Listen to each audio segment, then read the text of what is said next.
Dengan informasi yang tanpa batas ini membuat asimilasi budaya menjadi lebih mudah, sehingga para anak didik kita kadang tidak mampu memfilter mana budaya yang tepat untuk mereka dan mana budaya yang mesti disingkirkan. Selain itu, terdapat pula pembentukan karakter di anak didik kita yang kadang berkiblat ke sosok-sosok yang justru kontroversial, bukannya sosok-sosok yang bisa membuat mereka lebih terbangun lagi, sehingga akhirnya budaya-budaya lokal menjadi lebih tertinggal. Dengan menjamarnya gadget ini juga walaupun memberikan dampak positif seperti efisiensi karena kemajuan teknologi, hal ini juga bisa mengurangi kreativitas anak didik kita. Hal ini dikarenakan karena budaya-budaya copy paste yang lebih mudah atau website-website yang bisa mempermudah anak didik kita. Efisiensi lebih naik, namun kreativitasnya berkurang.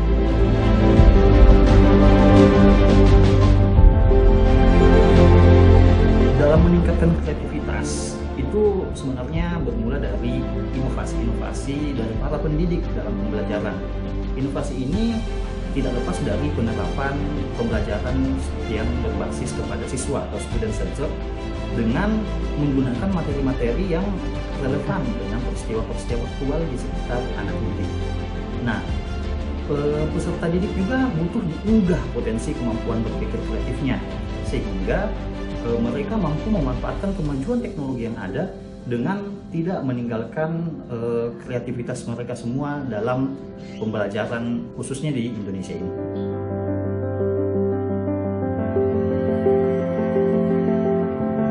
Dalam menumbuhkan karakter anak didik kita itu, secara pribadi saya lebih memilih untuk penguatan budaya-budaya lokal. Di Sulawesi Selatan sendiri pada khususnya, kita mengingat ada budaya yang kita sebut sebagai Sipakatau, Sipakadapi, dan Sipakaima.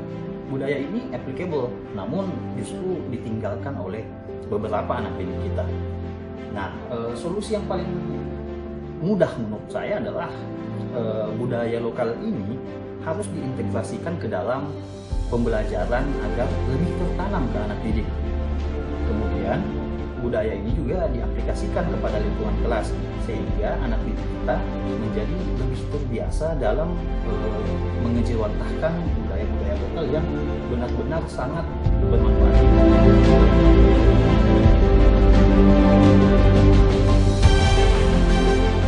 Harapan saya pribadi untuk sistem pendidikan di Indonesia adalah semoga sistem pendidikan ini semakin applicable, semakin mampu diaplikasikan bagi anak didik kita nantinya. Kemudian adanya pembangunan karakter bagi anak didik di sekolah, sehingga sekolah menjadi sarana bagi eksplorasi kemampuan berpikir kreatif tanpa meninggalkan budaya-budaya lokal yang sudah semakin ditinggalkan. Kemudian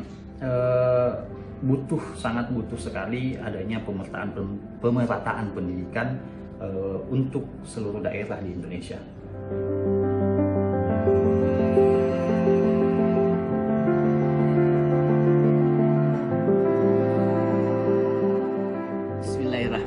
Assalamualaikum warahmatullahi wabarakatuh. Perkenalkan, saya Zahir Juwana Ridwan. Saya seorang pustakawan ahli muda di Dinas Perpustakaan dan Kearsipan Sulawesi Selatan.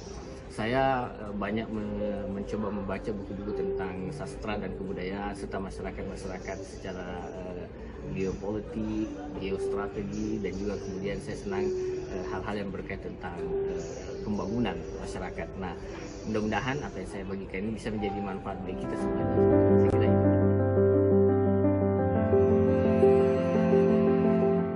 Jauh sebelum itu sebenarnya saya ingin dulu mengurai secara detail. Persoalannya kan ini tidak sederhana. Melihat fenomena kebudayaan itu tidak sederhana.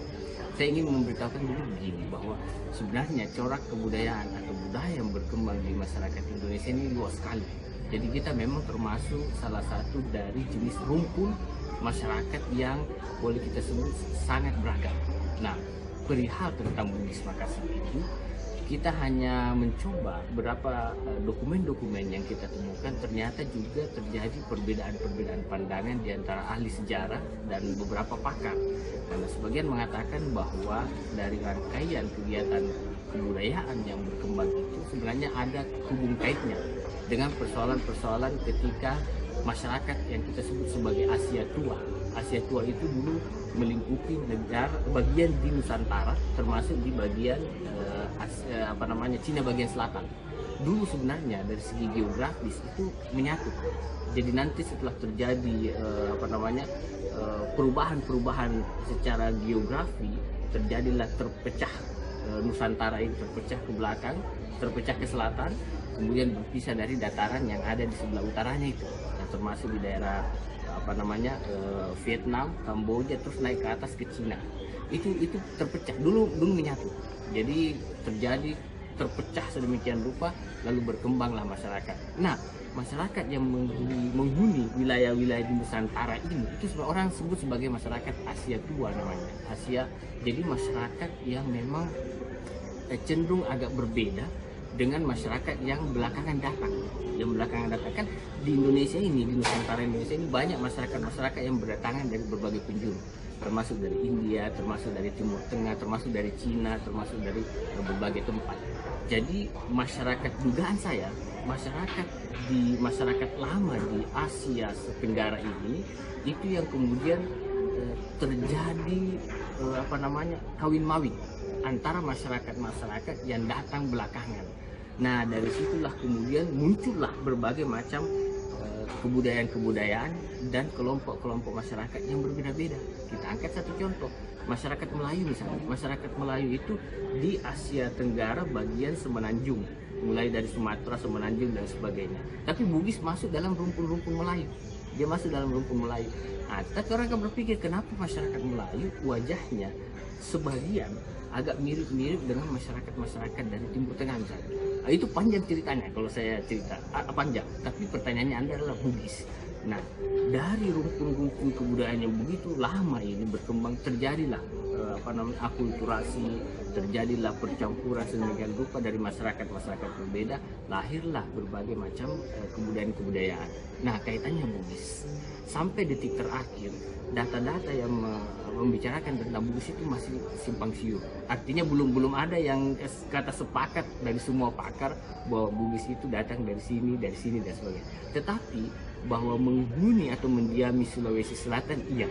Karena masyarakat Bugis itu memang khususnya kalau kita lihat dari kerajaan-kerajaan lampau itu, mulai dari Wajo, Bone, kemudian juga ada di Sopeng, kemudian mereka mencoba juga membuat tapal batas di sekitar Bulukumba, karena Bulukumba sebagian ke barat terus sampai ke Jeneponto itu sudah masuk Makassar. Nah, kalau dia Bulukumba ke utara naik ke Sinjai dan sebagainya itu banyak rumpun Bugis. Nah, masyarakat Bugis Makassar itu memang menghiasi masyarakat peradaban dari Sulawesi Selatan, bagian selatan. Nah, kaitannya kapan? Ini sulit untuk terjawab karena para pakar juga sampai detik ini masih terus menggali dari mana sebenarnya rumpun Bugis Makassar ini, masyarakat Bugis Makassar. Kalau kebudayaannya memang telah lahir juga sangat lama, kebudayaan Bugis Makassar itu hampir sama coraknya, nilai-nilainya dengan kebudayaan di belahan Nusantara yang lainnya. Kebudayaan nilai tentang kebudayaan perasaan, rasa hati, kemudian nilai-nilai persaudaraan, kemudian nilai-nilai kejuangan dan sebagainya itu hampir sama secara umum. Nah, tetapi kalau pertanyaannya kapan tumbuhnya, ini yang sangat sulit sampai detik ini saya jawab karena memang dia sudah cukup lama. Kebudayaan Bugis Makassar ini sudah cukup lama dan tentu kita berharap mudah-mudahan ke depan ada satu tulisan yang sangat kuat yang bisa membedah dari mana sebenarnya kebudayaan Bugis Makassar ini lahir dan kapan tepatnya. Tapi paling tidak kebudayaan Bugis Makassar menghiasi wilayah Sulawesi Selatan sudah jauh sejak lama sekali. Saya kira itu berangkat yang bisa saya.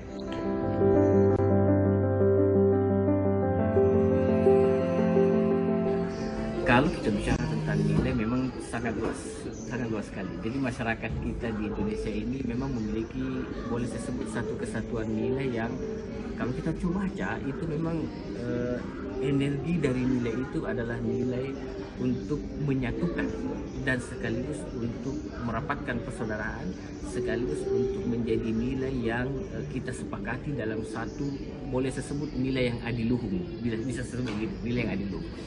dimanapun kalau kita coba membaca di seluruh Nusantara ini, nilai-nilai adiluhung itu luar biasa sekali berkembang di kita, khususnya terkait Sulawesi Selatan juga kita sangat kenal sekali. Misalnya katakanlah yang paling familiar itu nilai siri. Siri itu punya filosofi sebenarnya rasa. Jadi filosofinya itu rasa malu seseorang masyarakat Bugis apabila melakukan hal-hal yang sifatnya pelanggaran hukum. Kira-kira begitu. Itu filosofi dasarnya. Jadi orang-orang Bugis Makassar itu memang dengan nilai-nilai siri tadi sejatinya itu berjuang sedemikian rupa untuk menghindari hal-hal yang bisa menyeret dirinya kepada sesuatu yang bisa membuat dia mempermalukan dirinya, keluarganya, masyarakatnya, bangsanya dan sebagainya. Itu maksudnya siri. Jadi nilai-nilai siri ini sebenarnya memang sudah berkembang khususnya di daerah Sulawesi Selatan, di Bugis itu sudah berkembang. Cuman memang dalam prakteknya itu kadang-kadang orang salah persepsi.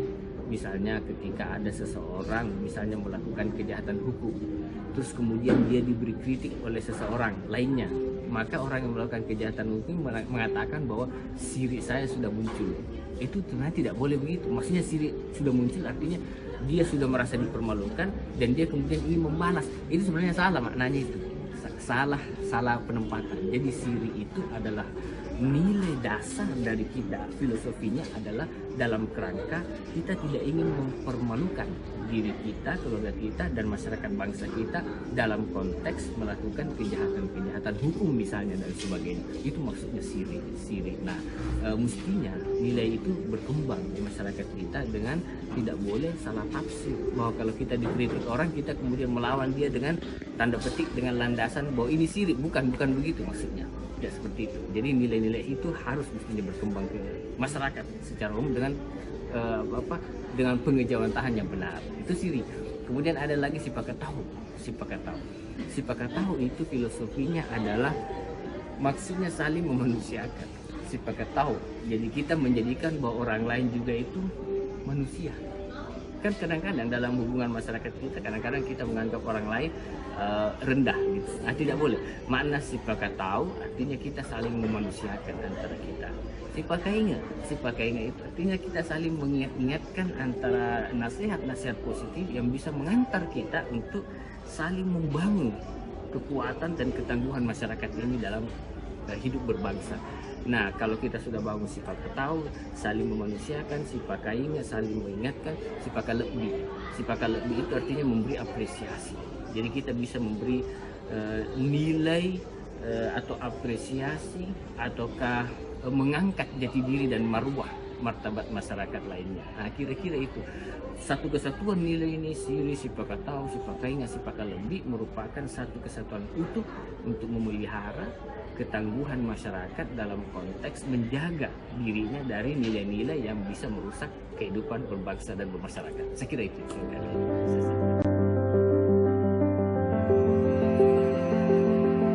Pertanyaan ini menjadi menarik. Sebenarnya menarik sekali kalau kita diskusi agak panjang. Apakah nilai siri, sipakatahu, sipakainga, sipakalebih dan sebagainya ini bisa diterapkan dalam dunia pembelajaran? Saya termasuk orang yang sangat percaya bahwa semua nilai itu pasti bisa diterapkan. Semua nilai dalam setiap proses-proses kehidupan kita dimanapun Anda berada, di belahan bumi manapun, semua nilai itu bisa. Nilai baik, nilai buruk, nilai positif, nilai negatif, semua bisa dipraktekkan. Sekarang pertanyaannya sebenarnya saya lebih cenderung untuk bertanya bagaimana konteksnya kita mencoba berjuang untuk menjadikan nilai itu bisa familiar di masyarakat kita dari kecil sampai mahasiswa, sampai selesai sampai usia tua dan seterusnya, kan gitu. Nah, kalau pertanyaan apakah bisa, saya yakin bisa. Semua nilai itu bisa dipraktekkan. Nah, sekarang bagaimana konteksnya supaya kita semua merasakan bahwa nilai ini penting dan dipraktekkan. Nah, tentu ini tidak sederhana karena panjang sekali nanti diskusinya ini. Kalau saya pribadi secara jujur, bagaimana caranya kita mencoba mempraktekkan, tidak ada lain dan tidak ada bukan kesungguhan kita untuk terus-menerus mengelaborasi, mencermati, mempelajari, mendalami, dan mentransfer pengetahuan itu kepada baik kepada diri kita, kepada masyarakat kita, kepada orang-orang lain di sekitar kita.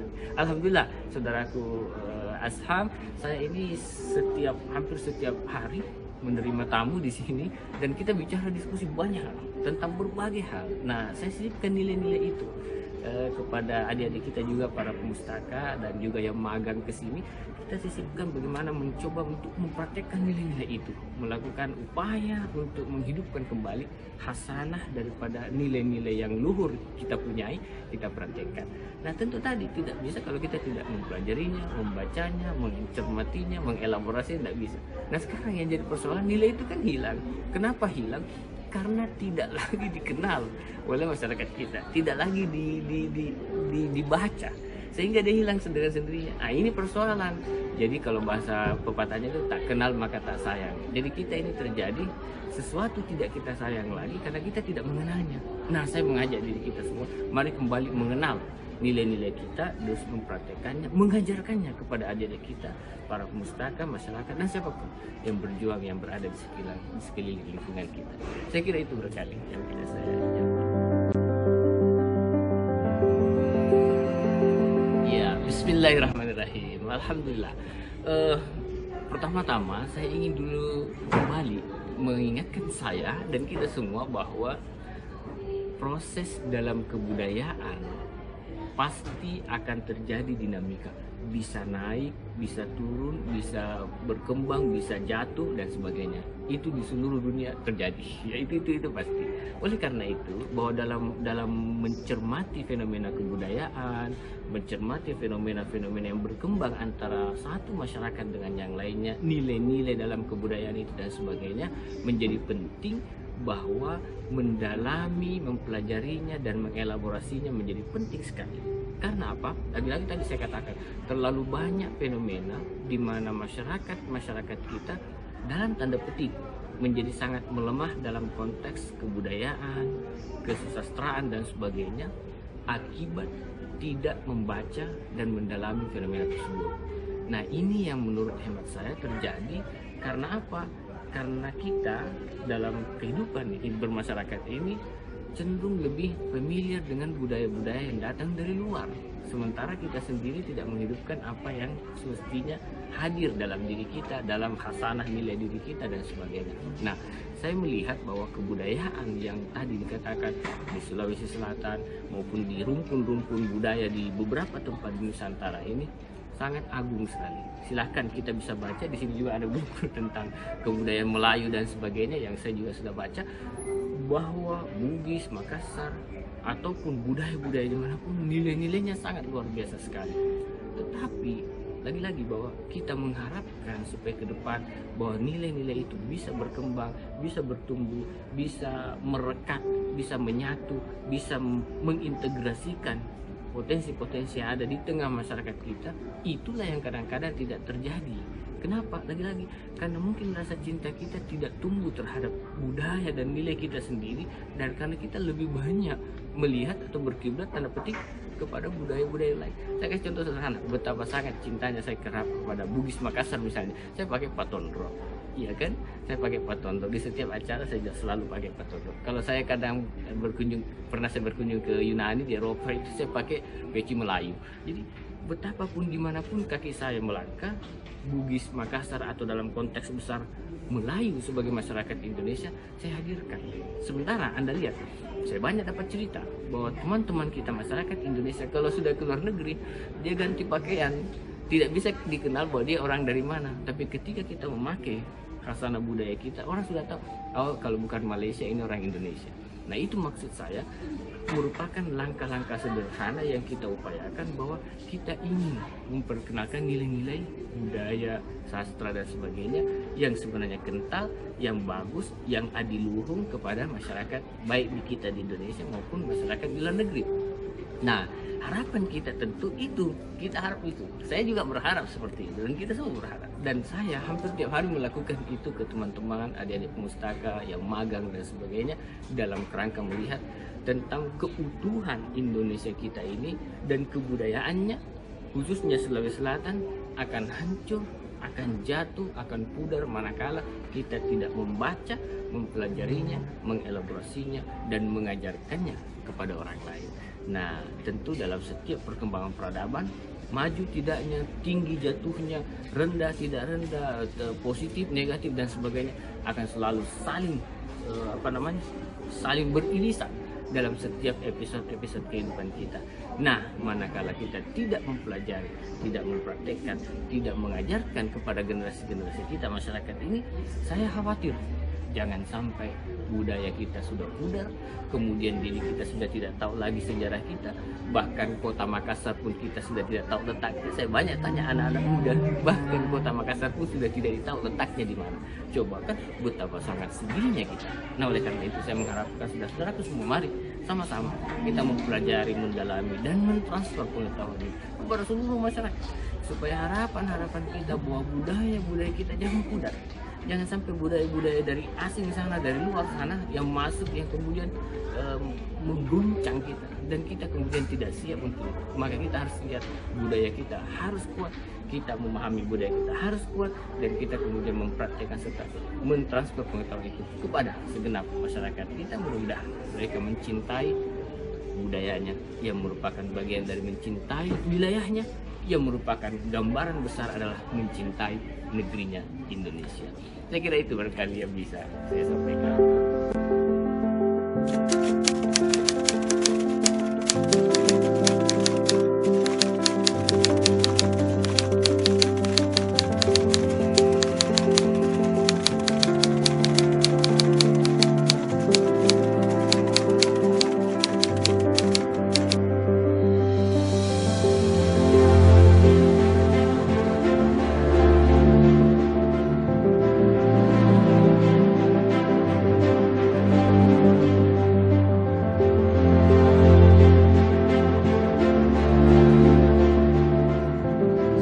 Warahmatullahi wabarakatuh. Saya Ahsad Bahri, tenaga pengajar di jurusan Biologi, Program Studi Pendidikan Biologi Universitas Negeri Makassar. Kita melihat bahwa problematika pendidikan di Indonesia, baik itu di sekolah menengah, sekolah dasar, bahkan di perguruan tinggi, permasalahan tentang keterampilan berpikir peserta didik masih belum menjadi fokus bagi para pendidik, sehingga apa yang diharapkan pada lulusan abad 21 itu menjadi tidak tercapai. Kita tahu bahwa pembelajaran dengan high order thinking skills, jadi memberdayakan keterampilan berpikir tingkat tinggi, itu akan menghasilkan lulusan yang mampu berpikir kritis, kreatif, mampu berpikir kolaboratif, dan juga mampu berkomunikasi. Tapi pada kenyataannya pembelajaran seperti yang disebutkan tadi di sekolah dasar, di sekolah menengah, bahkan di perguruan tinggi belum diberdayakan. Problematika yang lain adalah penguatan karakter. Tampak bahwa pendidik itu masih fokus pada kemampuan kognitif. Bagaimana peserta didik itu menjadi lulusannya nanti menjadi lulusan yang pintar tapi tidak berkarakter, sehingga perlu ada penguatan karakter dan pemberdayaan high order thinking skills atau HOTS, dan juga penguatan karakter. Salah satu upaya yang bisa dilakukan adalah dengan penerapan pembelajaran yang tepat.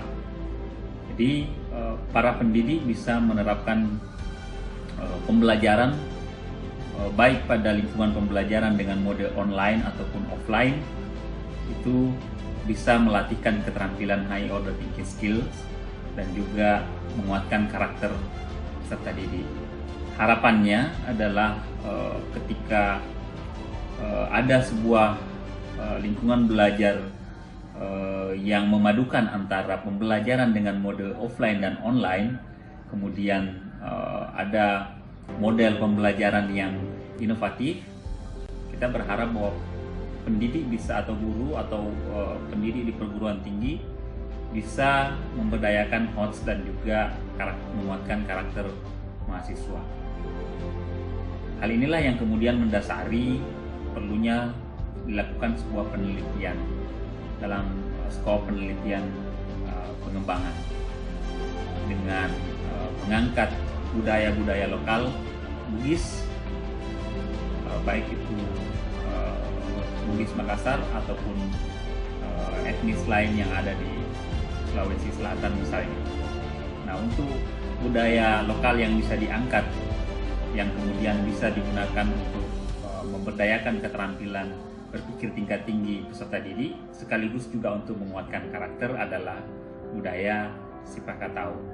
Sehingga hal inilah yang menjadi dasar atau rasionalisasi dari kegiatan penelitian ini, sehingga peneliti kemudian akan mengembangkan sebuah lingkungan pembelajaran dengan flipped classroom yang terintegrasi budaya lokal Sipakatau, yang harapannya nanti bisa memberdayakan high order thinking skills dan juga menguatkan karakter mahasiswa. Jadi penelitian ini akan dilakukan pada perguruan tinggi. Lanjutan penelitian ini bisa dilakukan penelitian sejenis untuk melihat apakah model pembelajaran yang ada yang telah dikembangkan bisa diaplikasikan untuk sekolah menengah ataupun sekolah dasar. Demikian, terima kasih. Assalamualaikum.